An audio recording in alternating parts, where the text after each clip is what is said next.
அனைவருக்கும் கோபிநாத்தின் அன்பு வணக்கங்கள் நண்பர்களே.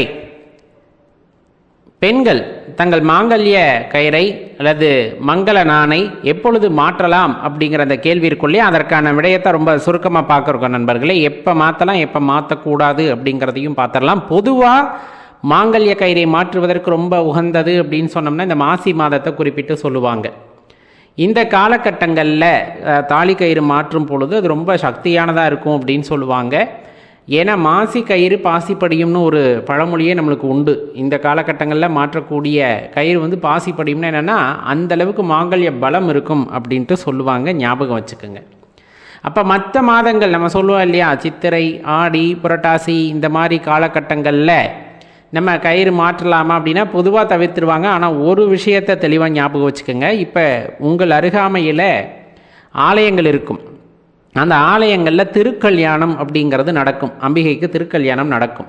அந்த திருக்கல்யாணம் நடக்கக்கூடிய மாதம் எந்த மாதமாக இருந்தாலும் பொதுவாக பார்த்திங்கன்னா சித்திரை, ஆடி மாதம் இதிலெல்லாம் நிறைய ஆலயங்களில் நடக்கும். அந்த மாதிரி திருக்கல்யாண உற்சவம் நடக்குது அப்படின்னா அந்த நேரத்தில் எப்படிப்பட்ட நேரமாக இருந்தாலும் சரி, அம்பிகைக்கு அந்த மங்கள நான் அணிவிக்கக்கூடிய நேரத்தில் பெண்கள் மாங்கல்ய கயிறை மாற்றிக்கொள்ளலாம். அவரவர் உள்ளூருக்கு ஏற்றமாக கூட மாற்றிக்கொள்ளலாம். அதில் தப்பே இல்லை. அதெல்லாம் மாத கணக்கு கிடையாது, ராகு காலம் அது மாதிரி எதுவுமே கிடையாது. அந்த நேரத்தில் மட்டும் பார்த்தீங்க அப்படின்னா அம்பிகைக்கு மாற்றக்கூடிய நேரத்தில் நம்ம கழுத்தில் நீங்கள் மாற்றிக்கலாம், தவறில்லை.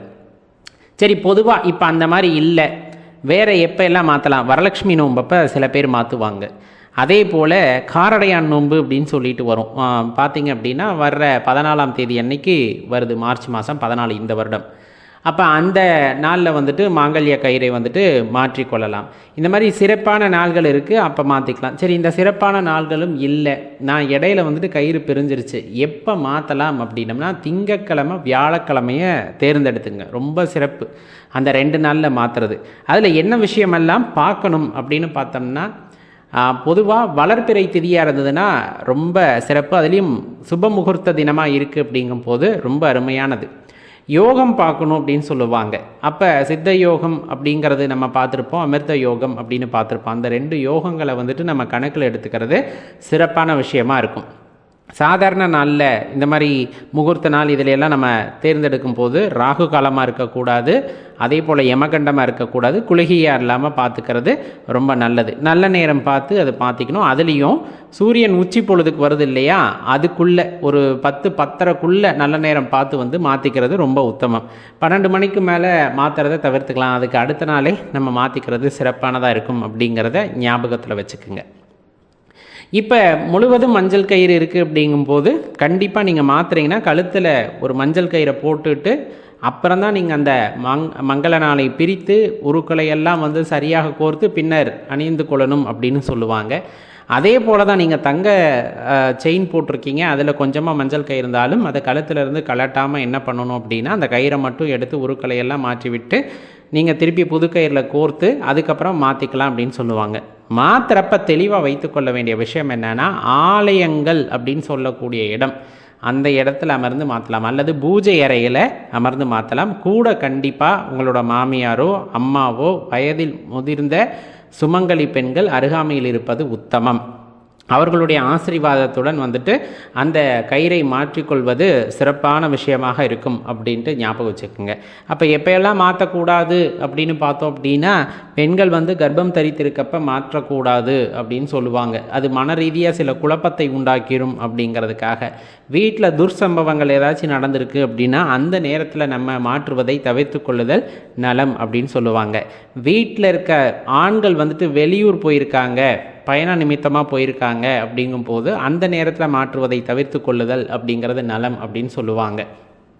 இப்போ சில பேர்த்துக்கு வெளிநாட்டிலே இருப்பாங்க, அதுக்காக மாற்றாமே இருக்க முடியுமானா அப்படி இல்லை. ஒரு பயணமாக மேற்கொள்கிறாங்க அப்படிங்கும்போது அந்த நேரத்தில் மாற்ற வேண்டாம்பாங்க. இதெல்லாம் ஏன் அப்படின்னு யோசிச்சோன்னா, மாற்றும் போது ஏதாச்சும் சின்னதாக அந்த உருக்கள் கீழே விழுந்துட்டாலோ வேறு ஏதாச்சும் நடந்துட்டாலோ நம்ம மனசு கண்ணாப்பின்னான்னு யோசிக்க ஆரம்பிச்சிடும்.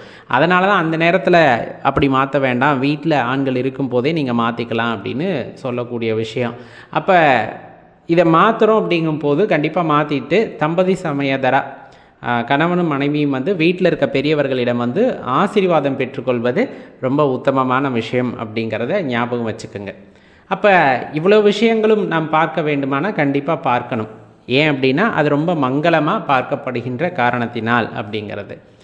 அப்போ இந்த விஷயங்களையெல்லாம் பின்பற்றி வந்தீங்க அப்படின்னா தாலி கயிறை வந்துட்டு நல்ல நேரத்தில் மாற்றிக்கலாம் அப்படிங்கிறத ஞாபகம் வச்சுக்கோங்க. சில பேர் மேல் நோக்கு நாள் கீழ் நோக்கு நாள் அப்படிம்பாங்க. மேல் நோக்கு நாள் அப்படிங்கிறதும் கீழ் நோக்கு நாள் அப்படிங்கிறதும் விவசாயம் சம்மந்தப்பட்டது, வீடு கட்டுவது சம்மந்தமான விஷயம், வளர்தல் தேய்தல் அப்படிங்கிறது எல்லாமே. ஆனால் வளர்ப்பிறை தேய்ப்பிறை அப்படிங்கிறத நம்ம கணக்கில் எடுத்துக்கணும். சந்திரன் எப்போவுமே உச்சமாக இருக்கக்கூடியது அப்படிங்கிறது இந்த வளர்ப்பிறையில் ஒரு 5 திதிக்கு மேலே, பஞ்சமி திதிக்கு மேலே கணக்கு எடுத்துக்கிறது ரொம்ப சிறப்பாக இருக்கும். தேய்ப்பிறையாக இருந்தால் கூட அதில் முதல் 5 திதிகளை வந்து நம்ம எடுத்துக்கலாம், தவறு கிடையாது. நல்ல சந்திரன் பொலிவாக இருக்கிறது.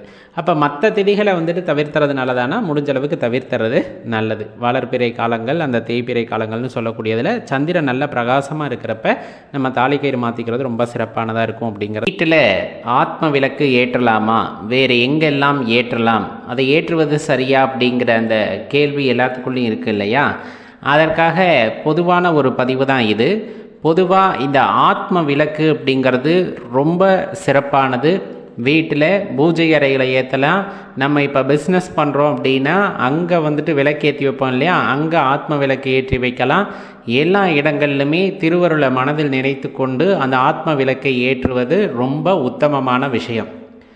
ஆத்ம விளக்கு அப்படிங்கிறத நீங்கள் பார்த்துருப்பீங்க. இப்போ நம்ம காமாட்சி அம்மன் விளக்கு குத்து விளக்கு மாதிரி இல்லாமல் நடுப்புறமாக எரியிற மாதிரி வந்து அந்த ஆத்ம விளக்கு அப்படிங்கிறது இருக்கும்.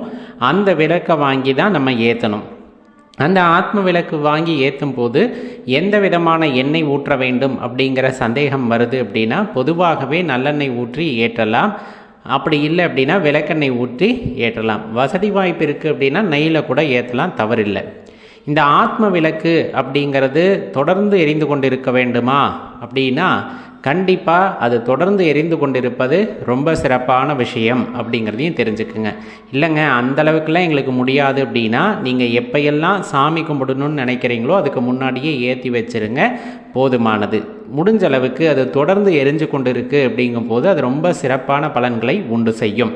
இது திசைகளை நோக்கி எரியாது, ஆகாயத்தை நோக்கி எரிவதன் காரணமாக நீங்கள் நினைக்கும் அனைத்து காரியங்களையும் நிறைவேற்றி தரக்கூடிய ஆற்றல் உடையது அந்த தீபம் அப்படிங்கிறத மறந்துட வேண்டாம்.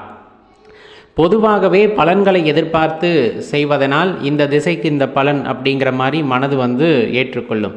ஆனால் இதில் பலன்களை எதுவும் எதிர்பார்க்கக்கூடாது அப்படின்னே சொல்லலாம்.